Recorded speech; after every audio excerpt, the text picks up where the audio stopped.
अरे कौन है का हो तू बताव अपन पसंद के कवन दुल्हा आई बन के। अच्छा आई हाथी घोड़ा से की बरतिया आई थार से।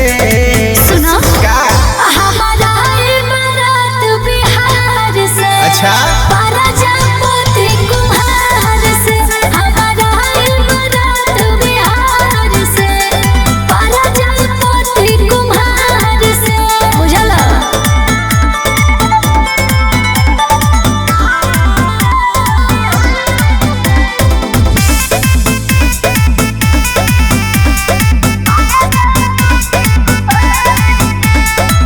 प्रजापति के लइका होला दिलदार हो, जनों से ज्यादा हमसे करेला प्यार हो। का बुझला कह कैसन तोहार फरमाइश हो बाटे कैसन तोहार च्वाइस हो।